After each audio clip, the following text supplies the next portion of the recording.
बहन और पत्नी दिख जाती थी, जैसे वो आकर रही हों।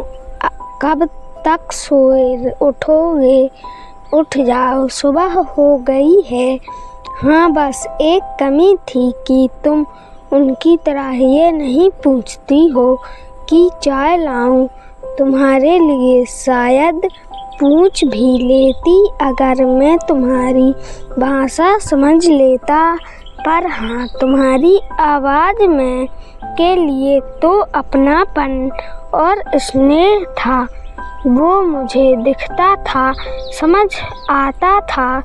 इतने बड़े घर में मैं और तुम ही तो थे, दोनों बिल्कुल अकेले थे।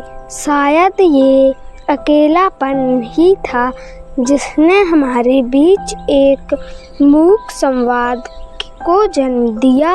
आंगन की दीवार के उस छोटे से छेद में तुम्हारा वो घोंसला मुझे बहुत लुभाता था। मेरा मन करता था कि मैं भी उसी में जाकर तुम्हारे साथ रहने लगूं, कि तुम्हारी नज़रों से मैं भी दुनिया देखूं और देखूं कि तुम्हारी नज़रों से दुनिया कैसी दिखती है, वैसी जैसी मुझे नज़र आती है, या उससे से बिल्कुल अलग। तुम छोटी सी दुनिया में खुश कैसे रह लेती हो चिड़िया? मेरा तो इतनी बड़ी दुनिया में दम घुटता है। ऐसा लगता है कि घर की चहचहाती दीवार दिन ब दिन छोटी हो जाती है, और मैं उनके बीच पिसता जा रहा हूँ।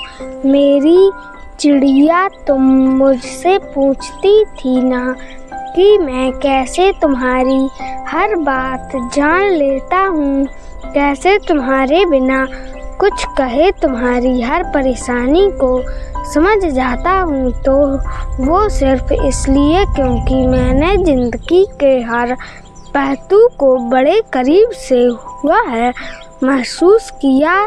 उसमें छिपी हताशा, निराशा, दुख, तकलीफ, संघर्ष, हार जीत, पाना खोना, सब कुछ। मुझे पता होता है कि तुम क्या करना चाहती हो, कि तुम कब किस तकलीफ से गुजर रही हो।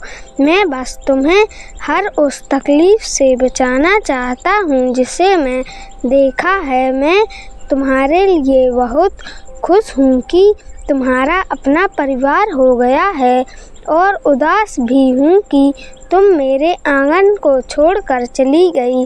मेरा अकेलापन और घर के सम्राट तुम्हारे न होने का एहसास बार बार दिलाता है।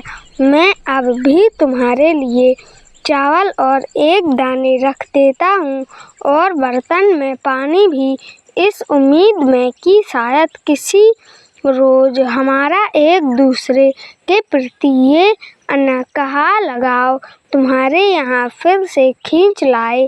हाँ, अब नींद मुझे से जाने कोई नहीं आता। आंगन का वो हिस्सा अब उजड़ा पड़ा है जहाँ तुम कहती चहकती रहती थी। अब उस घर में हर तरफ एक खामोशी है।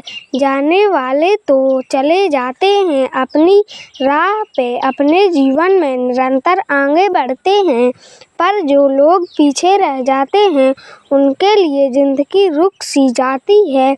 कभी कभी बरबस मेरी निगाहें तुम्हारे घोंसले की तरफ चली जाती हैं, इस उम्मीद में कि किसी सुबह जब मैं सोकर उठूं तो सामने घोंसले से मुझे तुम्हें झांकती हुई दिख जाओ।